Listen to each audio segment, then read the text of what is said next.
Hello friends, welcome to ISPCS केंद्र। ये 100 page notes series का L10 वीडियो है, अर्थात 10वां लेक्चर है। इसके पहले 9 छोटे छोटे लेक्चर्स हो चुके हैं, जिनमें पूरा प्राचीन एवं मध्यकालीन भारत कंप्लीट हो चुका है।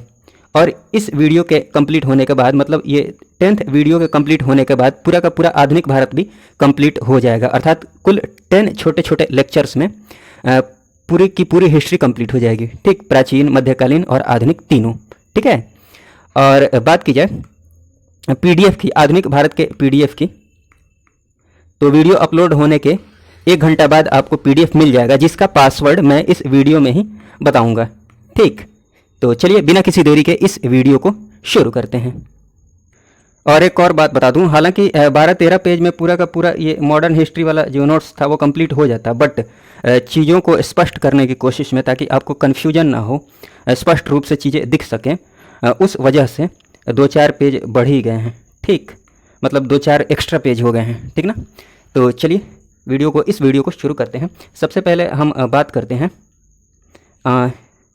भारतीय राष्ट्रीय कांग्रेस की। तो पिछले वीडियो में भी हमने थोड़ी सी बात की थी, बट चलिए यहीं से स्टार्ट करते हैं। भारतीय राष्ट्रीय कांग्रेस की बात की जाए तो इसकी स्थापना होती है A.O. ह्यूम के द्वारा 1885 में। ठीक, लेकिन उससे पहले ये ध्यान दीजिएगा कि ह्यूम ने 1884 में भारतीय राष्ट्रीय कांग्रेस की स्थापना की थी। 1884 में भारतीय राष्ट्रीय कांग्रेस की स्थापना की थी। ठीक, जिसका प्रथम अधिवेशन जो होता है ना, वो 1885 में होता है, 1885 में होता है, जिसमें दादा भाई नौरोजी के सुझाव पर इसका नाम बदलकर भारतीय राष्ट्रीय कांग्रेस कर दिया जाता है। ठीक ना। इसीलिए 1885 डेट आप याद रखेंगे कि भारतीय राष्ट्रीय कांग्रेस की स्थापना हुई 1885 में, और स्थापना जो संस्थापक थे उसका नाम भी A.O. ह्यूम ही ध्यान में रखेंगे, कन्फ्यूज नहीं होइएगा। ठीक है ना। बस दादा भाई नौरोजी के सुझाव पर नाम बदला गया था। ठीक, चलिए। और नेशनल कॉन्फ्रेंस की बात की जाए तो नेशनल कॉन्फ्रेंस जो सुरेंद्र नाथ बनर्जी वाली कॉन्फ्रेंस है, सुरेंद्र नाथ बनर्जी का जो संगठन है, उसका विलय कर दिया जाता है कांग्रेस में 1886 में। और कांग्रेस से जुड़े कुछ विवादित वक्तव्य हैं, स्टेटमेंट है, इनको पिछले वीडियो में मैंने पढ़ के बता भी दिया था, आप पढ़ लीजिएगा। ठीक, और ये भी पढ़ लीजिएगा। आगे हम अधिवेशन की बात करते हैं। चलिए, भारतीय राष्ट्रीय कांग्रेस के जो अधिवेशन हुए हैं ना प्रमुख, उसकी बात करते हैं। सबसे पहले बात करते हैं पहले अधिवेशन की। प्रथम अधिवेशन की बात करें, 1885 में ये अधिवेशन होता है। इसमें अध्यक्षता कौन करता है? व्योमेश चंद्र बनर्जी, WC बनर्जी। ठीक है ना। बम्बई में अधिवेशन होता है पहला, और ये जगह भी ध्यान में रखिएगा, कहाँ पर होता है? ग्वालियर टैंक मैदान के गोकुल दास तेजपाल संस्कृत विद्यालय में। ठीक ना, ये ध्यान रखिएगा। ठीक, इसमें कितने प्रतिनिधियों ने भाग लिया था? पहले अधिवेशन में 72 प्रतिनिधियों ने। ठीक, और इसके जो प्रथम महासचिव बने, प्रथम महासचिव की बात की जाए, ठीक, तो वो कौन बने? A.O. ह्यूम ही बने, जो इसके संस्थापक थे। ठीक, चलिए दूसरे अधिवेशन की बात की जाए तो दूसरा अधिवेशन 1886 में होता है, कोलकाता में। किसकी अध्यक्षता में? दादा भाई नौरोजी की अध्यक्षता में। ठीक, और ये बात ध्यान में रखिएगा, दादा भाई नौरोजी कुल 3 बार भारतीय राष्ट्रीय कांग्रेस का अध्यक्ष बनते हैं, 1886 में, 1893 में, 1906 में। ठीक है। और तीसरा अधिवेशन जो होता है वो होता है, आपको देखिए, मैं चीज़ों को उतना ही एक्सप्लेन करूंगा जितना ज़रूरत है, ताकि वीडियो की लेंथ ज़्यादा लंबी नहीं हो जाए। ठीक, क्योंकि ये वीडियो रिवीजन के पर्पज से बनाया गया है। ठीक है ना। चलिए, तो क्या बात कर रहे थे? हाँ, तीसरा अधिवेशन ये होता है मद्रास में। किसकी अध्यक्षता में? बदरुद्दीन तैयब जी की अध्यक्षता में। ठीक, और ये ध्यान में रखिएगा कि बदरुद्दीन तैयब जी प्रथम मुस्लिम अध्यक्ष होते हैं भारतीय राष्ट्रीय कांग्रेस के, याद रखिएगा, इंपॉर्टेंट है। और चौथा जो अधिवेशन होता है 1888 में, क्रम सही है 85, 86, 87, 88, जॉर्ज यूले। ठीक, इलाहाबाद में ये अधिवेशन होता है, और ये इसमें ध्यान रखने वाली बात ये है कि ये प्रथम अंग्रेज अध्यक्ष बनते हैं। ठीक, जॉर्ज यूले। इसके बाद 1896 की बात की जाए तो 1896 में जो अधिवेशन होता है वो कोलकाता में होता है, रहमतुल्लाह सयानी की अध्यक्षता में। ठीक, एक बात ध्यान में रखिएगा, ये जो लिखा हुआ है ना, कौन सा अधिवेशन है, 12वां है, 21वां है, 22वां है, 23वां है, तो ये ध्यान रखना जरूरी नहीं है। हाँ, स्टार्टिंग के पहला, दूसरा, तीसरा, चौथे तक ध्यान में रख सकते हैं। उसके बाद ये सब ध्यान रखना जरूरी नहीं है, बस डेट ध्यान में रखिए, अध्यक्ष ध्यान में रखिए। ठीक, और जो विशेषताएँ थी, मतलब विशेष क्या हुआ था उस अधिवेशन में, वो ध्यान में रखिए। ठीक है ना। चलिए, तो क्या बता रहा था? हाँ, 1896 में जो अधिवेशन होता है रहमतुल्लाह सयानी की अध्यक्षता में कोलकाता में, यहाँ पर पहली बार वंदे मातरम गाया गया। ठीक, ध्यान रखिएगा। 1905 में क्या होता है, गोपाल कृष्ण गोखले की अध्यक्षता में वाराणसी में अधिवेशन होता है, जहां पर स्वदेशी आंदोलन का समर्थन किया जाता है। ठीक, बंग भंग जो बंगाल विभाजन कर दिया गया था ना, उसके खिलाफ आंदोलन का समर्थन किया जाता है। कहाँ पर? 1905 के अधिवेशन में गोपाल कृष्ण गोखले की अध्यक्षता में। 1906 का जो अधिवेशन होता है वो होता है, मैंने 1905 के बाद ठीक 1906 की बात कर रहे हैं, दादा भाई नौरोजी की अध्यक्षता में होता है कोलकाता में। ठीक, कांग्रेस के मंच पर पहली बार यहाँ पर स्वराज शब्द का प्रयोग किया गया। ठीक है ना, पहली बार 1906 की कांग्रेस अधिवेशन में। ठीक, ध्यान रखिएगा। 1907 की बात की जाए, 1907 की बात की जाए तो 1907 का अधिवेशन होता है सूरत में। ठीक, अध्यक्षता कौन करता है? रास बिहारी बोस। यहाँ पर कांग्रेस का विभाजन हो जाता है, कांग्रेस का विभाजन हो जाता है गरम और नरम दल में। तो कांग्रेस का जो विभाजन हो जाता है उसकी वजह से ये देखिए, ये जो अधिवेशन है ये स्थगित हो जाता है। फिर इसी अधिवेशन को 1908 में कराया जाता है मद्रास में। ठीक, यहाँ पर संपन्न किया जाता है, मद्रास में संपन्न होता है 23वां अधिवेशन। ठीक ना, रास बिहारी बोस की अध्यक्षता में। फिर बात की जाए 1911 की।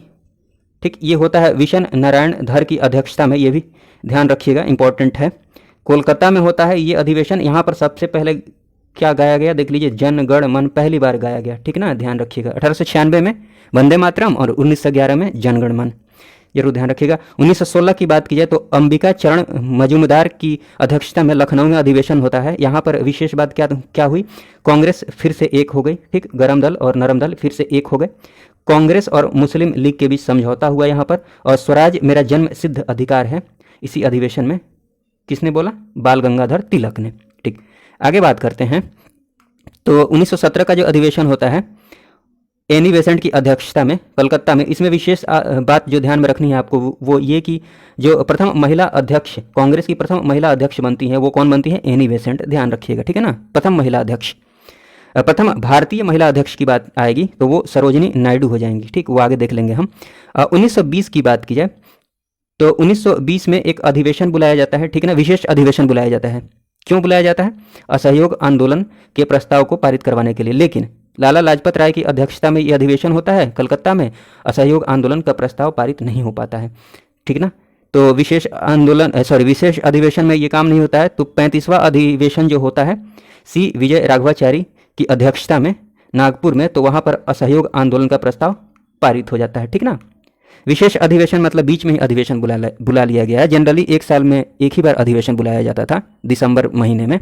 ठीक, तो चलिए 1921 की बात की जाए तो 1921 में ध्यान में रखिएगा, चित्तरंजन दास ने अध्यक्षता की थी जेल में रहते हुए। ठीक, अहमदाबाद में ये अधिवेशन हुआ था। लेकिन कार्यवाहक कौन थे? अध्यक्ष के कार्यवाहक हकीम अजमल खान। ठीक है, 1922 की बात की जाए तो ये अधिवेशन गया में हुआ था, इसलिए ध्यान में रखिएगा 1922 में चित्तरंजन दास की अध्यक्षता में। फिर बात करें अबुल कलाम आज़ाद की अध्यक्षता में 1923 में एक विशेष अधिवेशन होता है दिल्ली में। इसमें ध्यान रखने वाली बात यह है ना कि अबुल कलाम आज़ाद जो हैं वो सबसे कम उम्र के अध्यक्ष बनते हैं। ठीक, चलिए 35 वर्ष उम्र होती है उनकी उस टाइम।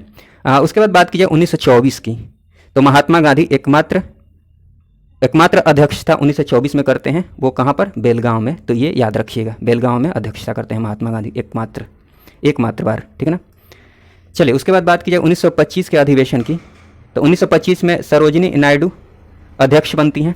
कानपुर में ये अधिवेशन होता है, बट इसमें ध्यान रखने वाली बात है कि पहली भारतीय महिला होती हैं सरोजिनी नायडू। ठीक है ना, पहली महिला हो जाएंगी एनी बेसेंट, जबकि पहली भारतीय महिला हो जाएंगी सरोजिनी नायडू। चलिए आगे बात की जाए 1929 में जवाहरलाल नेहरू की अध्यक्षता में लाहौर में अधिवेशन होता है, बड़ी इंपॉर्टेंट है ये। ठीक, यहाँ पर पूर्ण स्वराज का प्रस्ताव पारित किया जाता है और यहाँ पर डिसाइड ये किया जाता है ना कि 26 जनवरी 1930 को स्वतंत्रता दिवस मनाया जाएगा। ठीक है, चलिए आगे बात की जाए 1931 की बात करें तो ये ठीक 1929 के बाद वल्लभ भाई पटेल की अध्यक्षता में यह अधिवेशन होता है कराची में। ठीक, यहाँ पर मौलिक अधिकार का प्रस्ताव पारित किया जाता है। यहाँ पर गांधी जी यहीं पर बोलते हैं गांधी मर सकता है लेकिन गांधीवाद नहीं। ठीक, गांधी इरविन पैक्ट को भी यहीं पर मंजूरी मिलती है। ठीक है, 1937 की बात की जाए तो जवाहरलाल नेहरू की अध्यक्षता में फैजपुर में ये अधिवेशन होता है और गांव में संपन्न प्रथम अधिवेशन होता है ये फैजपुर, ध्यान रखिएगा 1937 में। 38 में सुभाष चंद्र बोस की अध्यक्षता में अधिवेशन होता है ठीक, हरिपुरा में, सुभाष चंद्र बोस की अध्यक्षता में, हरिपुरा गुजरात में है। यहाँ पर राष्ट्रीय नियोजन समिति का गठन किया जाता है। और 1939, थोड़ा सा ध्यान रखिएगा, यहाँ पर सुभाष चंद्र बोस अध्यक्ष बनते हैं, ठीक है। ये त्रिपुरी में ये अधिवेशन होता है मध्य प्रदेश में, बट बोस के त्याग पत्र के बाद अध्यक्ष जो बन जाते हैं वो कौन बन जाते हैं? राजेंद्र प्रसाद, ठीक है। कुछ विवाद हो गया था, उस वजह से वो त्याग पत्र दे दिए। देखिए, एक्सप्लेन मैं उतना ही कर रहा हूँ जितना की ज़रूरत है, ज़्यादा एक्सप्लेन नहीं कर रहा हूँ क्योंकि वीडियो की लेंथ ज़्यादा लंबी हो जाएगी, ठीक है ना। बाद में ज़रूरत पड़ेगी तो एक्सप्लेन करते रहूँगा। हाँ, 1939 हो गया। 1940-45 देखिए, ये लंबे समय काल तक कौन अध्यक्ष रहता है? मौलाना अबुल कलाम आज़ाद, सबसे लंबे समय काल तक, ठीक है ना। बस इतना ही ध्यान में रखना है। बाकी आगे बात की जाए तो 46-47 में JB कृपलानी अध्यक्ष बनते हैं। मेरठ में अधिवेशन होता है ये, ठीक। और स्वतंत्रता के समय भी ध्यान में रखिएगा, स्वतंत्रता के समय, भारत की जो स्वतंत्रता मिलती है उसके समय भारतीय राष्ट्रीय कांग्रेस के अध्यक्ष कौन होता है? JB कृपलानी। देखिए, स्वतंत्रता के समय भी ये अध्यक्ष होते हैं। नवंबर में इस्तीफा देते हैं, उसके बाद राजेंद्र प्रसाद अध्यक्ष बन जाते हैं, ठीक। उसके बाद 1948 की बात कीजिए, पट्टाभी सीतारामैया की अध्यक्षता में जयपुर में एक अधिवेशन होता है, ठीक। एक ये नोट कर लीजिएगा, बीच में छूट गया था, 1912 में एक अधिवेशन होता है बांकीपुर पटना में, RN मुधोलकर की अध्यक्षता में। ये ध्यान में रखिएगा, बांकीपुर पटना में 1912 में। चलिए, स्वतंत्रता आंदोलन की बात करते हैं। तो इसमें बात की जाए तो सबसे पहले बात करते हैं बंगाल विभाजन की, ठीक है ना। 1905 में बंगाल विभाजन लॉर्ड कर्जन के द्वारा कर दिया जाता है, ठीक। बंगाल विभाजन का वैसे प्रस्ताव कब पारित किया जाता है? 3 दिसंबर 1903 को ब्रिटिश संसद में पारित किया जाता है, ठीक। घोषणा कर दी जाती है बंगाल विभाजन की 20 जुलाई 1905 को, ठीक। और ये योजना प्रभावी कब से हो जाता है? 16 अक्टूबर 1905 से बंगाल विभाजन योजना जो है ना, बंगाल का विभाजन जो हो गया वो कब से प्रभावी हो जाता है? 16 अक्टूबर 1905 से। लेकिन इसमें बात की जाए, एक मिनट देख लीजिए, जो बंगाल का विभाजन था वो कैसे किया गया। एक भाग में पूर्वी बंगाल और असम, ठीक, जिसकी राजधानी क्या हो जाती है, क्या रखी जाती है? इसकी राजधानी रखी जाती है ढाका, और यहाँ के गवर्नर कौन होते हैं? लेफ्टिनेंट ब्लूमफिल्ड फुलर, ठीक है ना। दूसरा भाग जो होता है वो होता है पश्चिम बंगाल, बिहार, उड़ीसा वाला, जहाँ के गवर्नर होते हैं एंड्रयू फ्रेजर, और राजधानी कहाँ होती है? इधर की कोलकाता, ठीक। तो ये तो बंगाल विभाजन से संबंधित बातें हो गई। लेकिन स्वदेशी आंदोलन की बात की जाए तो देखिए, 16 अगस्त को, ठीक है, प्रभावी हो जाता है, बट यहाँ पर देखिए 7 अगस्त 1905 को ही स्वदेशी आंदोलन की विधिवत घोषणा कर दी जाती है। कहाँ? कोलकाता टाउन हॉल से, ठीक है। जिसके प्रारंभिक नेतृत्वकर्ता कौन होते हैं? सुरेंद्रनाथ बनर्जी, ध्यान में रखिएगा। फिर बात करें अन्य नेतृत्वकर्ता की, तो दिल्ली से नेतृत्व प्रदान किया किसने? सैयद हैदर रजा ने, ध्यान रखिएगा ये सब। मद्रास से चिदम्बरम पिल्लई ने, पूना व बम्बई से तिलक ने, पंजाब से लाला लाजपत राय ने, ठीक है ना, ध्यान रखिएगा। और ये बात ध्यान में रखिए कि स्वदेशी बांधव समिति, ठीक, इसकी स्थापना कौन करता है? अश्विनी कुमार दत्त। क्यों? स्वदेशी आंदोलन के प्रचार प्रसार के लिए, स्वदेशी बांधव समिति, ध्यान रखिएगा। इस टाइम ब्रिटिश पत्रकार कौन होता है? HW Nevinson. और शीर्षक गीत क्या होता है स्वदेशी आंदोलन का? वंदे मातरम। रविंद्रनाथ टैगोर जो होते हैं ना, वो इस आंदोलन के आलोचक होते हैं, थोड़ा सा ध्यान रखिएगा। इस आंदोलन के आलोचक कौन होते हैं? रविंद्रनाथ टैगोर, ठीक है। बंगाल में ब्रिटेन की वस्तुओं के बहिष्कार का सर्वप्रथम सुझाव किसने दिया था? कृष्ण कुमार मित्र ने, संजीवनी पत्रिका के माध्यम से, ठीक। चलिए आगे बात करें, एक मिनट रुकिए। हाँ, ये देख लीजिए, नोट में एक दो बातें हैं कि 1905 में कांग्रेस के बनारस अधिवेशन में स्वदेशी और बहिष्कार आंदोलन का अनुमोदन किया गया। ये मैं बता ही चुका हूँ अधिवेशन वाले पार्ट में। 1906 में कांग्रेस के कोलकाता अधिवेशन में पहली बार कांग्रेस के मंच पर दादा भाई नौरोजी ने स्वराज शब्द का उल्लेख किया, ये भी मैं बता चुका हूँ। हाँ, कांग्रेस के मंच की बात की जा रही है। स्वराज शब्द का पहली बार जो प्रयोग किया था वो दयानंद सरस्वती ने किया था, ठीक है ना, ये मैं पहले बता चुका हूँ। चलिए, रिवीजन हो गया। और आगे बात की जाए तो बहुत सारी चीज़ें कुछ ऐड हो गई हैं, तो इसलिए 1-2 पेज बढ़ गए हैं, तो इसलिए परेशान नहीं होइएगा। स्वदेशी आंदोलन के प्रारंभ होने की बात की जाए तो इसका तात्कालिक जो कारण था ना, जिसकी वजह से स्वदेशी आंदोलन तुरंत स्टार्ट हो गया, वो बंगाल विभाजन ही था, ठीक है। हाँ, बंगाल विभाजन को रद्द कब कर दिया जाता है स्वदेशी आंदोलन के बाद? 12 दिसंबर 1911 को जॉर्ज पंचम के द्वारा, ठीक। और किसकी सिफारिश पर यह रद्द किया जाता है? अरुंडेल कमेटी की सिफारिश पर, ध्यान रखिएगा थोड़ा सा। जॉर्ज पंचम, जो दिल्ली दरबार लगाया जाता है ना 1911 में, उस टाइम की बात है। फिर बात की जाए, हाँ अब देख लीजिए, कांग्रेस के विघटन की बात की जाए तो 1907 में विघटन होता है, बता चुका हूं आपको सूरत अधिवेशन में। यहाँ पर होता क्या है कि उदारवादी रास बिहारी बोस को अध्यक्ष बनाना चाहते थे और गर्मपंथी लाला लाजपत राय को अंततः मतलब अध्यक्ष जो बनते हैं वो रास बिहारी बोस बनते हैं। तो ये सब बता चुका हूँ। मुस्लिम लीग की स्थापना की बात की जाए तो 1906 में मुस्लिम लीग की स्थापना होती है। थोड़ा सा ये सब बातें देख लीजिए। 1 अक्टूबर 1906 को आगा खान के नेतृत्व में मुसलमानों का एक शिष्टमंडल वायसराय लॉर्ड मिंटो से शिमला में मिला, ठीक ना।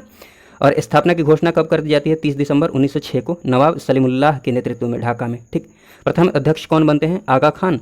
और इसका मुख्यालय कहाँ होता है? लखनऊ में, ठीक है। हाँ, संस्थापक का जो वरीयता क्रम है वो ध्यान में रखिएगा, ठीक। मान लीजिए ये एक दो नाम इसमें से दे दे तो आप किसको टिक लगाइएगा, ठीक ना। तो यहाँ पर थोड़ा सा ध्यान दे दीजिएगा। तो फर्स्ट प्रायोरिटी दीजिएगा संस्थापक में वो सलीमुल्लाह को, दूसरी प्रायोरिटी आगा खान को, तीसरी मोहसिन उल मुल्क को। अगर एक ही नाम हो तो फिर तो कोई कन्फ्यूजन नहीं रहेगा। मान लीजिए इसमें से एक दो साथ में आ जाए तो, ठीक। तो प्रायोरिटी सबसे पहली प्रायोरिटी जो दीजिएगा वो सलीमुल्लाह को, दूसरी आगा खान को। चलिए, साथ ही साथ हर पेज में क्रांतिकारी गतिविधियों को भी देखते चलते हैं, साथ ही साथ ये भी कंप्लीट हो जाएगा। क्रांतिकारी गतिविधियों में बात की जाए तो मित्र मेला की बात करें, एक मिनट, मित्र मेला की बात करें तो इसकी स्थापना 1899 में होती है वीडी सावरकर के द्वारा महाराष्ट्र में, ठीक। और यही बाद में 1904 में परिवर्तित होकर इसका नाम क्या हो जाता है? अभिनव भारत। ध्यान में रखिएगा, अभिनव भारत। वीडी सावरकर के बारे में ये ध्यान रख सकते हैं कि इन्होंने मैजनी की जीवनी लिखी 1906 में, और SS मोरिया जहाज से ये कूदे थे, ठीक है ना, मार्सेलस में 1910 में। चलिए, अनुशीलन समिति की बात की जाए तो अनुशीलन समिति की स्थापना मूलतः किन्होंने की थी? प्रथम मित्रा एवं पुलिनदास ने। और इसका जो पुनर्गठन होता है 1907 में बरिंद्र घोष तथा भूपेंद्र नाथ के द्वारा, ठीक है ना, कोलकाता में। और दूसरा जो कार्यालय बनता है 1908 में ढाका में बनता है, ठीक। चलिए, और स्थापना का जो मूल उद्देश्य होता है वो ध्यान में रखिएगा। अनुशीलन समिति का उद्देश्य खून के बदले खून, ठीक है। और फिर देख लीजिए, बर्रा डकैती की बात की जाए तो 1908 में होती है पुलिन बिहारी दास के नेतृत्व में, ठीक। स्थान कौन सा होता है? पूर्वी बंगाल, थोड़ा सा ध्यान रखिएगा। अलीपुर षड्यंत्र मामला की बात की जाए तो ये 1908 का मामला है, ठीक, जिसमें अरविंद घोष और उनके भाई बरिंद्र घोष सहित 34 लोगों को, ठीक है ना, 34 लोगों को अवैध हथियार रखने के आरोप में गिरफ्तार कर लिया जाता है। 15 लोगों को सजा मिलती है। अरविंद घोष जो है ना वो रिहा हो जाते हैं चितरंजन दास की वजह से, ठीक है ना, इनकी वकालत से। इंडियन रिपब्लिकन आर्मी की बात की जाए तो इसके संस्थापक है सूर्य सेन, ठीक। और इन्होंने 1930 में चटगांव जो शस्त्रागार है, चटगांव पुलिस शस्त्रागार पर कब्जा कर लिया था, इसलिए ये वाला ध्यान में रखिएगा, उसी की वजह से ये नाम है चटगांव शस्त्रागार कांड, ठीक। तो इससे संबंधित कौन है? सूर्य सेन। ये क्वेश्चन पूछ भी चुका है इस बार। चलिए आगे बात की जाए, बात करते हैं मार्ले मिंटो सुधार की। 1909 में मार्ले मिंटो सुधार लाया जाता है। इस समय आपको पता ही है लॉर्ड मिंटो भारत का वायसराय होता है, और जो ये मार्ले नाम है ये है जॉन मार्ले, ये क्या होता है? भारत का सचिव उस समय, ठीक। इसमें किया जाता है कि सांप्रदायिक प्रतिनिधित्व के आधार पर मुसलमानों को पृथक निर्वाचन मंडल की व्यवस्था कर दी जाती है, ठीक। यहाँ से फूट डालना शुरू करते हैं। मार्ले मिंटो सुधार न हमारा, हाँ ये देख लीजिए गांधी जी ने क्या बोला था कि मार्ले मिंटो सुधार ने हमारा सर्वनाश कर दिया, ठीक। ये ध्यान में रखिएगा, गांधी जी ने बोला था। आगे बात की जाए तो देखिए, होम रूल लीग आंदोलन की बात की जाए तो एक एक करके देखते हैं। तिलक ने इसकी स्थापना की 28 अप्रैल 1916 को बेलगांव पूना में, ठीक। इनका कार्य क्षेत्र क्या होता है? कर्नाटक, महाराष्ट्र, लेकिन बम्बई को छोड़कर, महाराष्ट्र बम्बई को छोड़कर, ठीक है ना, मध्य प्रांत, बरार, ठीक ना। और तिलक ने एक और बात ध्यान में रख लीजिएगा, तिलक ने मराठी पत्रिका का संपादन किया था अंग्रेजी में, और केसरी का किया था मराठी में। 2 पत्रों का संपादन किया था लीग के प्रचार के लिए, ठीक, ध्यान रखिएगा। हाँ, इसके अध्यक्ष कौन बनते हैं? पहले जोसेफ बैप्टिस्टा पहले अध्यक्ष, और सचिव NC खेलकर। एनी बेसेंट की बात की जाए तो एनी बेसेंट के लीग का आंदोलन की शुरुआत जो होती है 1916 में, सितंबर 1916 में। और कार्य क्षेत्र की बात की जाए तो इन क्षेत्रों को छोड़कर शेष भारत जो होता है इनका कार्य क्षेत्र होता है, ठीक। मुख्यालय क्या होता है? अड्यार, मद्रास में। इन्होंने पत्रिका कौन सी निकाली? ध्यान में रखिएगा, बहुत इंपॉर्टेंट है, न्यू इंडिया एंड कॉमन हिल, ठीक है ना। और गोखले की सर्वेंट्स ऑफ इंडिया सोसाइटी के सदस्यों को अनुमति नहीं थी एनी बेसेंट के होम रूल लीग आंदोलन में एंट्री लेने की, ठीक है। आगे बात करते हैं मॉन्टेग्यू चेम्सफोर्ड सुधार 1919 की बात की जाए तो इसको भारत सरकार अधिनियम 1919 भी बोलते हैं। ये आधारित है किस पर? मॉन्टेग्यू घोषणा, मॉन्टेग्यू जो रिपोर्ट है 1917 उस पर आधारित है। इसके आधार पर इसके अनुसार प्रांतों में द्वैध शासन लागू कर दिया जाता है। और ये बात ध्यान में रखिएगा, पृथक निर्वाचन मंडल में मुसलमानों के अलावा, जो कि मार्ले मिंटो सुधार में मिला था, ये मुसलमानों के अलावा सिखों और गैर ब्राह्मणों को भी शामिल कर लिया गया पृथक निर्वाचन मंडल में। ठीक, मतलब तोड़ने की कोशिश कर रहे थे। और तिलक ने क्या बोला था इसके बारे में, मॉन्टेग्यू चेम्सफोर्ड सुधार के बारे में? मॉन्टेग्यू घोषणा जो है ना, मॉन्टेग्यू घोषणा के बारे में क्या बोला था? मॉन्टेग्यू घोषणा जो है ना, ये सूर्यविहीन उषा काल की तरह है। उन्होंने बोला था मॉन्टेग्यू घोषणा को सूर्यविहीन उषा काल। ठीक, चलिए फिर बात की जाए गांधी की, महात्मा गांधी की बात की जाए तो इनका आरंभिक कार्य जो होता है वो दक्षिण अफ्रीका से शुरू होता है। 1894 में नटाल इंडियन कांग्रेस की स्थापना की। 1903 में इंडियन ओपिनियन नामक साप्ताहिक पत्र का प्रकाशन किया। पत्र के बारे में, पत्र पत्रिकाओं के बारे में मैं पहले भी बता चुका हूँ, ठीक है ना, इसलिए ज़्यादा यहाँ पर डिस्कशन नहीं करूँगा। 1904 में फिनिक्स आश्रम की स्थापना की। 1910 में टॉल्स्टॉय फॉर्म की स्थापना की। ठीक, और गांधी जी के जो प्रेरणा स्रोत रहे इनको थोड़ा आप पढ़ लीजिएगा, थोरो, रस्किन, टॉल्स्टॉय, ठीक है। थोरो से इन्होंने क्या सीखा कि सविनय अवज्ञा और करबंदी की प्रेरणा ली, ठीक है ना। रस्किन से शारीरिक परिश्रम का आदर करना, ये सब, तो ये सब आप पढ़ लीजिएगा। आगे बात की जाए राजनीतिक गुरु जो थे गोपाल कृष्ण, राजनीतिक गुरु गांधी जी के, वो कौन थे? गोपाल कृष्ण गोखले। ठीक, और गोपाल कृष्ण गोखले के गुरु कौन थे? रानाडे। ठीक है, आगे गांधी जी की बात की जाए तो चंपारण सत्याग्रह किया 1917 में तीन कठिया पद्धति को लेकर। तीन कठिया पद्धति क्या होता है? जैसे कि 20 कट्ठे में 3 कट्ठे पर कम से कम नील की खेती करना अनिवार्य था उस समय, ठीक है ना। तो उसी को खत्म करने के लिए राजकुमार शुक्ल के कहने पर वो चंपारण पहुंचे थे और ये पहला उनका सफल सत्याग्रह था। ठीक, और खेड़ा सत्याग्रह 1918 में हुआ। ये दोनों किसान आंदोलन है, ध्यान रखिएगा। जबकि एक और 1918 में आंदोलन हुआ, उसका नाम था अहमदाबाद मिल मजदूर हड़ताल, ठीक ना। आगे बात कीजिए, थोड़ा सा ध्यान रखिएगा, नोआखाली काल में महात्मा गांधी के सचिव कौन थे? प्यारेलाल। ठीक, और वैष्णव जन को तैनू कहिए, जो महात्मा गांधी भजन गाते रहते थे, इसके लेखक कौन है? इसकी रचना किसने की थी? नरसिंह मेहता ने। और रस्किन की जो पुस्तक है ना, अनटू दिस लास्ट, से सर्वाधिक प्रभावित थे Mahatma Gandhi. Unto this last, ठीक है, थोड़ा ध्यान रखिएगा। और थोड़ा इधर नोट में देख लेते हैं और क्रांतिकारी गतिविधियों को देख लेते हैं। बात की जाए दिल्ली में 1911 में, ठीक है, दिल्ली दरबार लगाया जाता है जॉर्ज पंचम एवं महारानी विलियम मेरी के आगमन पर हार्डिंग द्वितीय के द्वारा, ठीक है ना। ये बात मैं कई बार बोल चुका हूँ, दिल्ली दरबार में क्या क्या हुआ था, ठीक, तो यहाँ पर मैं डिस्कस नहीं करूँगा। वैलेंटाइन शिरोल ने अपनी पुस्तक इंडियन अनरेस्ट में तिलक को भारतीय अशांति का जनक कहा, ध्यान रखिएगा। एनी बेसेंट की बात की जाए तो फेबियन आंदोलन की सदस्य थी, थोड़ा सा ध्यान रख लीजिएगा। क्रांतिकारी गतिविधियों में आगे देख लेते हैं। हिंदुस्तान रिपब्लिकन एसोसिएशन की बात करें, HRA की, तो इसकी स्थापना कानपुर में होती है 1924 में, जिसके संस्थापक कौन होते हैं? सचिंद्र सान्याल, रामप्रसाद बिस्मिल, योगेश चंद्र चटर्जी, चंद्रशेखर आज़ाद, ठीक है ना। अध्यक्ष कौन होते हैं? सचिंद्र सान्याल, ठीक। और HRA के सदस्य होते हैं, ये ध्यान रखिएगा, भगत सिंह जो होते हैं ना, HRA के सदस्य होते हैं, ठीक।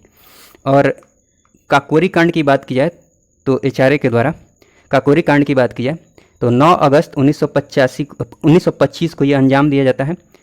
इसमें होता क्या है कि 8 down Saharanpur Lucknow passenger train है ना, उसको लूटा जाता है, ठीक है ना। 29 क्रांतिकारी गिरफ्तार होते हैं। चंद्रशेखर आज़ाद जो है लूटा जाता है, मतलब जो सरकारी खजाना होता है उसको लूटा जाता है। 29 क्रांतिकारी गिरफ्तार हो जाते हैं। चंद्रशेखर आज़ाद भागने में सफल हो जाते हैं। सरकारी जो वकील होते हैं ना, वो जगत नारायण होते हैं, और अभियुक्त की ओर से जो वकील होते हैं, जो जिन पर दोष लगाया गया था, उनकी तरफ से जो वकील होते हैं वो होते हैं लक्ष्मी नारायण मिश्र, KC दत्त, जयप्रकाश नाथ मिश्र, ठीक है ना। बचाव समिति की बात की जाए तो बचाव समिति एक बनाई गई, जिसके अध्यक्ष कौन थे? गोविंद बल्लभ पंत एवं मोतीलाल नेहरू। थोड़ा सा ध्यान रख लीजिएगा ये सब बातें। हाँ, क्रांतिकारियों की बात की जाए तो इनको फांसी दी गई, क्रांतिकारियों को। उनका स्थल थोड़ा सा ध्यान में रख सकते हैं, कौन सी जगह पर दी गई। रामप्रसाद बिस्मिल की बात की जाए तो गोरखपुर में फांसी दी गई। अशफाक उल्लाह खान की बात की जाए तो फैजाबाद में। रोशन लाल की बात की जाए तो इलाहाबाद में। राजेंद्र लाहिड़ी की बात की जाए तो गोंडा में। हिंदुस्तान रिपब्लिकन एसोसिएशन बाद में जाकर क्या हो जाता है, Hindustan socialist Republican association HSRA। इसकी स्थापना होती है 1928 में फिरोज शाह कोटला दिल्ली में, ठीक है ना, फिरोज शाह कोटला दिल्ली में होती है। किसके नेतृत्व में, चंद्रशेखर आज़ाद के नेतृत्व में, ठीक। यहाँ पर कौन कौन होता है, और भगत सिंह होते हैं, सुखदेव होते हैं, भगवती चरण बोहरा होते हैं, ठीक, और चंद्रशेखर आज़ाद होते हैं, ठीक।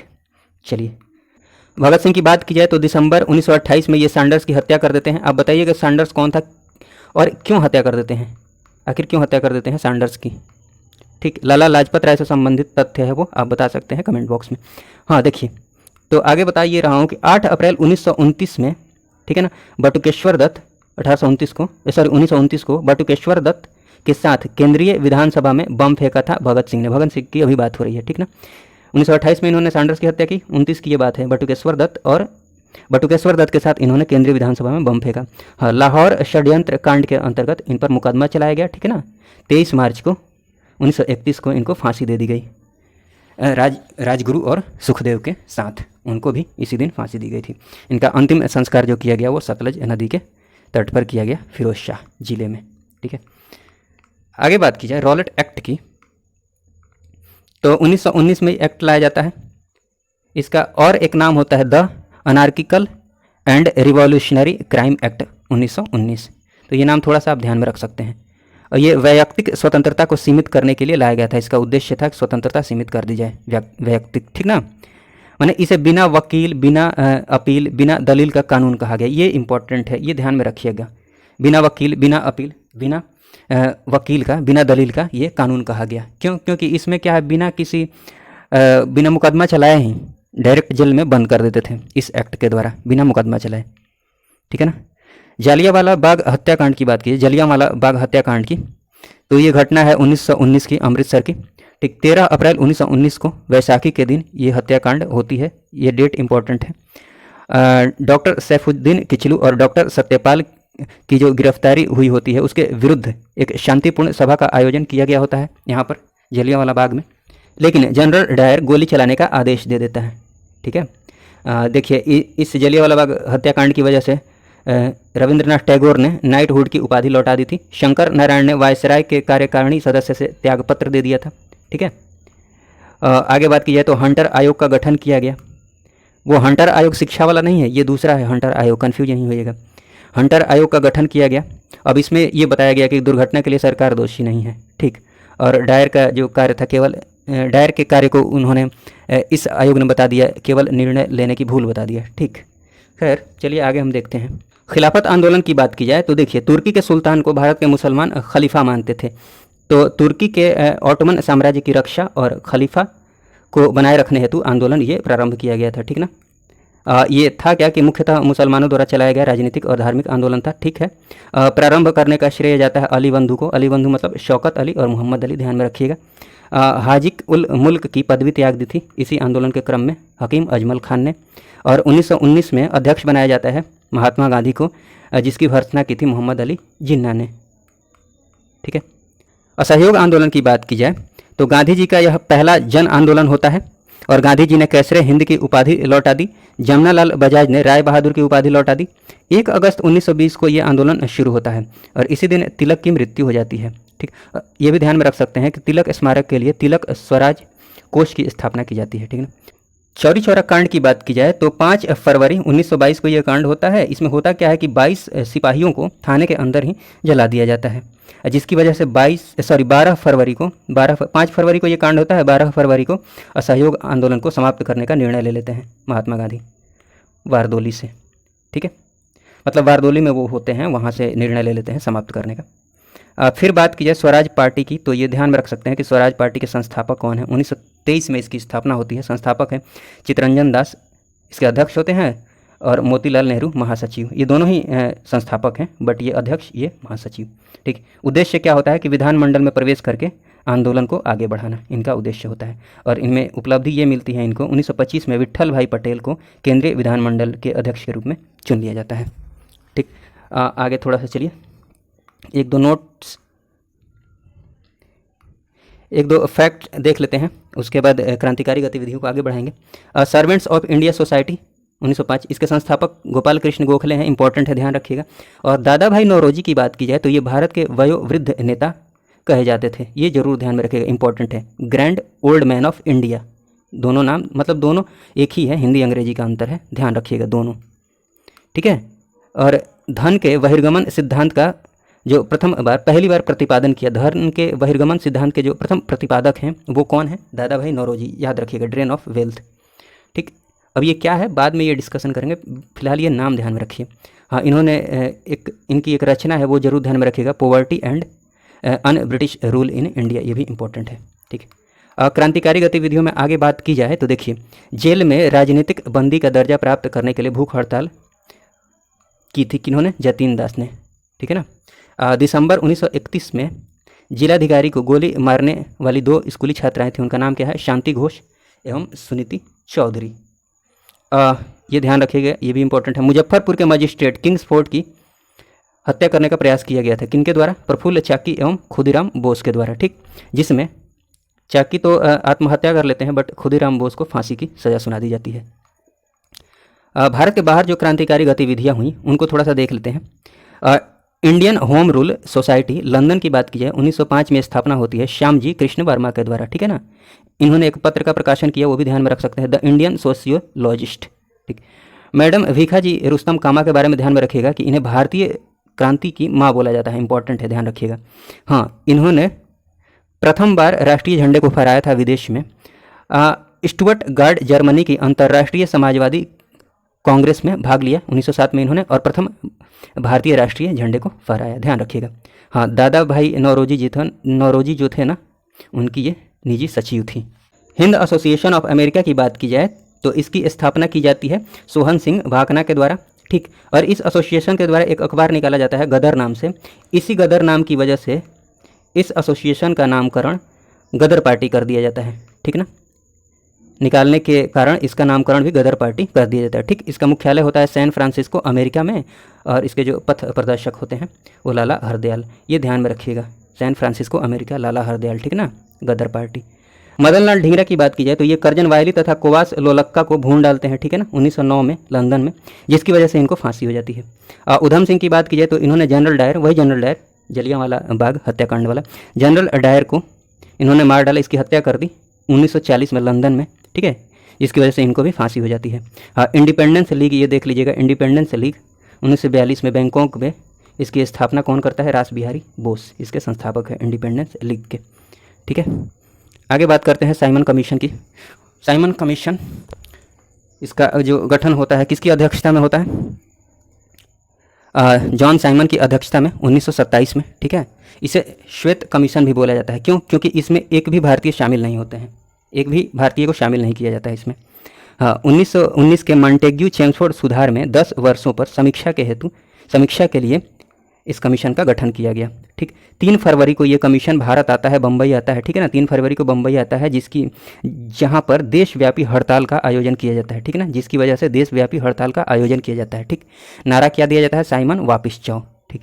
इसी विरोध के क्रम में लाहौर में लाला लाजपत राय की मृत्यु हो जाती है पुलिस लाठी चार्ज में, ठीक है ना। सविनय अवज्ञा आंदोलन की बात की जाए तो 1930 में ये आंदोलन होता है। एक एक करके सारी बातों को देख लेते हैं।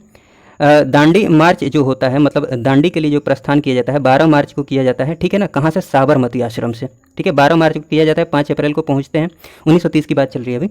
और सविनय अवज्ञा आंदोलन का आरंभ होता है 6 अप्रैल को नमक कानून, 5 अप्रैल को पहुँचते हैं, 6 अप्रैल को नमक कानून का उल्लंघन करके सविनय अवज्ञा आंदोलन की शुरुआत कर दी जाती है। कहाँ से? दांडी से, ठीक है।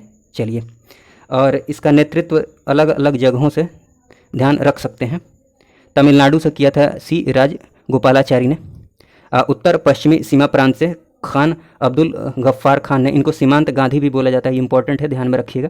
इन्होंने खुदाई खिदमतगार एवं लाल कुर्ती आंदोलन को चलाया था, ये ध्यान में रखिएगा, ठीक है ना। मणिपुर से नेतृत्व प्रदान किया था गैडिनल्यू ने जियातरंग आंदोलन के माध्यम से, ठीक है ना। 4 मई को रात में गांधी जी को गिरफ्तार करके यरवदा जेल में डाल दिया जाता है।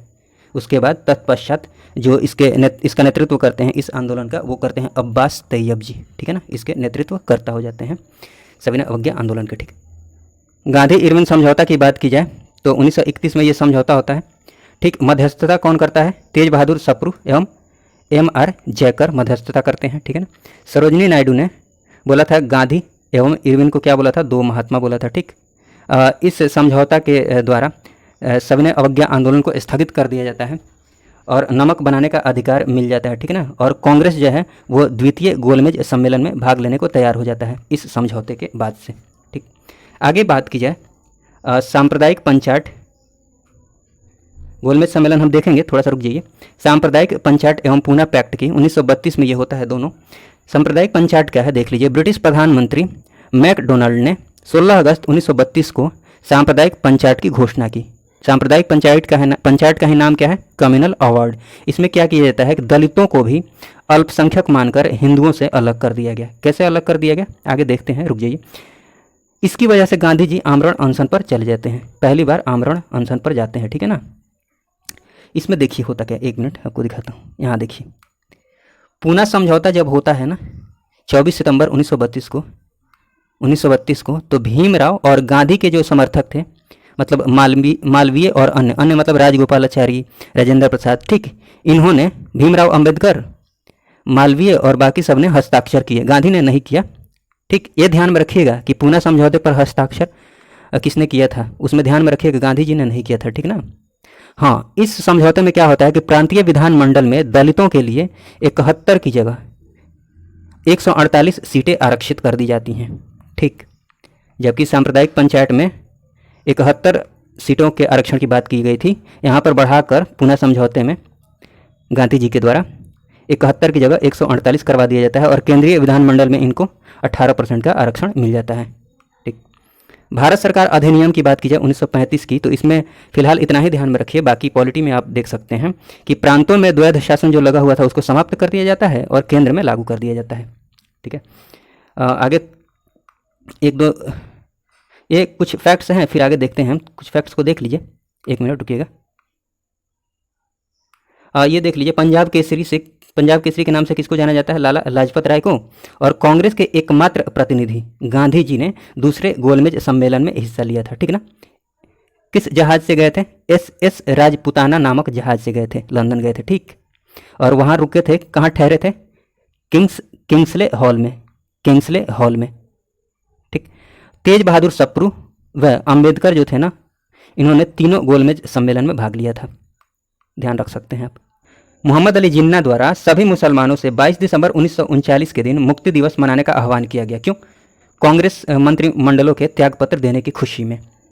1937 में जो चुनाव हुआ था ना, ठीक, 1937 में चुनाव हुआ था, तो 28 माह तक, यहाँ देखिए ना, 1937 में हुए चुनाव में गठित कांग्रेस मंत्रिमंडल का कार्यकाल कितना रहा, 28 माह। उसके बाद 1939 में ये इस्तीफा त्यागपत्र दे देते हैं, ठीक, जिसकी वजह से ये मुक्ति दिवस मनाते हैं। कब? 22 दिसंबर 1939 के दिन मुक्ति दिवस मनाने का आह्वान करता है कौन? जिन्ना। बारदोली के कृषक आंदोलन की बात की जाए, बारदोली कृषक आंदोलन की 1928 में ये आंदोलन होता है, ठीक। नेतृत्व कौन करता है? वल्लभ भाई पटेल। और सरदार की उपाधि यहीं पर मिलती है इनको, बारदोली की महिलाओं के द्वारा, ये ध्यान में रखिएगा। हाँ, अब ये देख लेते हैं अगस्त प्रस्ताव 1940, ये डेट ध्यान में रखिएगा, पूछ लिया किस वायसराय के कार्यकाल में ये आया था, तो ठीक। सारे जितने भी महत्वपूर्ण डेट है ना, उनको ध्यान में रखेंगे तो आप कभी क्वेश्चन में पूछ ले किसके कार्यकाल में ये आया था, तो आसानी से आप टिक लगा सकते हैं, ठीक है ना। पाकिस्तान की मांग की बात की जाए तो चौधरी रहमत अली ने पहली बार पाकिस्तान शब्द का प्रयोग किया था, ठीक है ना, चौधरी रहमत अली ने।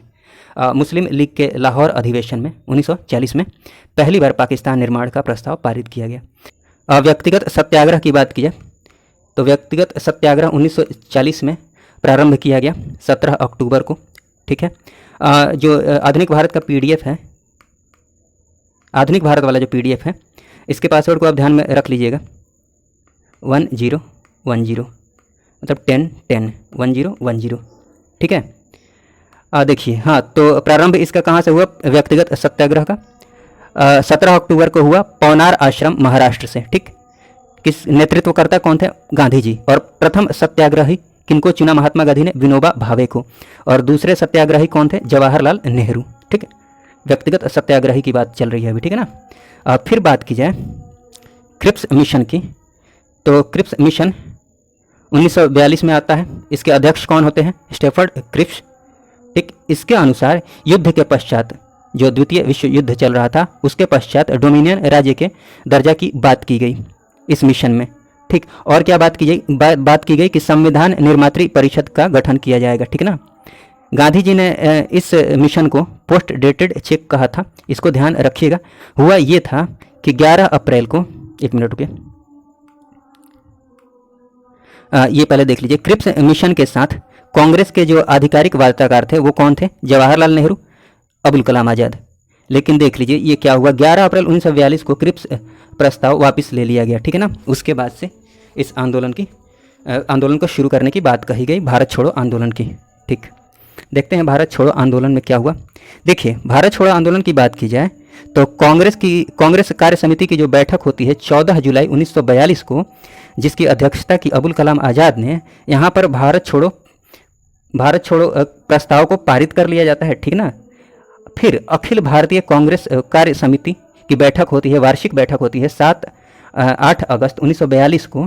ठीक, यहाँ कहाँ पर होती है ये बैठक, ग्वालियर टैंक बम्बई में। यहाँ पर जो ये प्रस्ताव होता है ना, वर्धा प्रस्ताव, उसको स्वीकार कर लिया जाता है थोड़े बहुत संशोधन के साथ। ठीक है ना। और घोषणा कर दी जाती है आंदोलन के प्रारंभ करने की।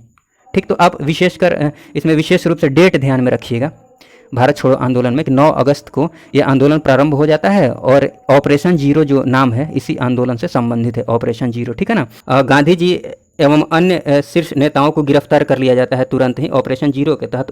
9 अगस्त 1942 को आंदोलन शुरू होता है और तुरंत ही गिरफ्तार कर लिया जाता है। ठीक ना। देखा जाए तो ये बात आप ध्यान में रख सकते हैं कि गांधी जी और सरोजनी नायडू को पकड़कर किस जेल में कैद कर देते हैं, पूना के आगा खान पैलेस में। ठीक, राजेंद्र प्रसाद की बात की जाए तो बांकीपुर जेल में इनको कैद कर दिया जाता है।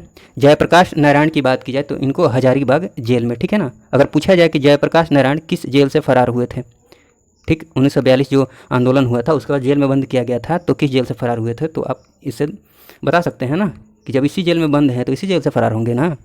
ठीक है, तो अगर वो मैंने नहीं लिखा है तो आप समझ जाइएगा। ठीक ना। रेडियो प्रसारण का कार्य जो संभाला था उषा मेहता ने संभाला था। ठीक, और राम मनोहर लोहिया ने। इस समय जो अमेरिकी पत्रकार था भारत छोड़ो आंदोलन के क्रम में, वो लुई फिशर था।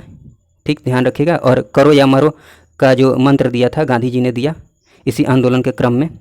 और 23 मार्च 1943 को मुस्लिम लीग ने पाकिस्तान दिवस मनाने का निश्चय किया। ये एक फैक्ट है, ध्यान में आप रख सकते हैं। 23 मार्च 1943 को पाकिस्तान दिवस मनाने का निश्चय किया। कैबिनेट मिशन की बात कर ली जाए तो 1946 में कैबिनेट मिशन आता है। ठीक है ना, 24 मार्च 1946 में। और कौन कौन साथ में आता है, लॉर्ड पैथिक लॉरेंस आता है जो अध्यक्ष होता है, स्टेफर्ड क्रिप्स एवं एवी अलेक्जेंडर, ये। ठीक ना। गांधी जी ने इसका समर्थन किया। और कैबिनेट मिशन के प्रस्ताव की बात की जाए तो इसमें मुस्लिम लीग की जो पाकिस्तान की मांग थी उसको अस्वीकृत कर दिया गया। ठीक है। हाँ, भारत एक संघ होगा, ये प्रस्ताव था कैबिनेट मिशन का। और संविधान सभा का गठन किया जाएगा, ये भी था। 16 अगस्त 1946 को मुस्लिम लीग ने सीधी कार्यवाही दिवस की शुरुआत की। ठीक है, क्यों? क्योंकि पाकिस्तान की मांग को अस्वीकृत कर दिया गया था कैबिनेट मिशन में, जिसकी वजह से ये कार्यवाही दिवस की वजह से भीषण दंगे हुए। ठीक है ना, भीषण दंगे। फिर माउंट बेटन योजना की बात कर ली जाए तो 3 जून 1947, आपको ये पता ही है, ये बस आप पढ़ लीजिए। इसका अन्य नाम डिकी बर्ड योजना है। ठीक, सत्ता सौंपने का निर्धारण कर लिया गया कि 15 अगस्त को 1947 को सत्ता सौंप दी जाएगी भारत को। ठीक है, 14 अगस्त को पाकिस्तान का, 15 अगस्त को भारत का निर्माण हो जाता है। ठीक है ना, भारत स्वतंत्रता अधिनियम 1947 के द्वारा। और ये सब चीज़ें हैं। अखिल भारतीय किसान सभा की बात की जाए तो 1936 में इसकी स्थापना, इसके प्रथम अध्यक्ष जो होते हैं प्रथम सत्र के, वो कौन होते हैं, स्वामी सहजानंद। जरूर ध्यान में रखिएगा, इंपॉर्टेंट है, लखनऊ में। ठीक, और बिहार प्रांतीय किसान सभा के संस्थापक भी हैं ये स्वामी सहजानंद, ये भी ध्यान में रखिएगा। 1934 में कांग्रेस सोशलिस्ट पार्टी का गठन किया जाता है, स्थापना की जाती है इसकी, ध्यान रखिएगा। महासचिव कौन होते हैं, जयप्रकाश नारायण, और अध्यक्ष कौन होता है, नरेंद्र देव। दोनों नाम इंपॉर्टेंट है। ठीक है ना। और ये क्वेश्चन है, आज़ाद हिंद फौज की स्थापना किसने की, कमेंट बॉक्स में आप ज़रूर बताइएगा। ठीक है, चलिए, वीडियो देखने के लिए आपका बहुत बहुत धन्यवाद। जय हिंद, जय भारत।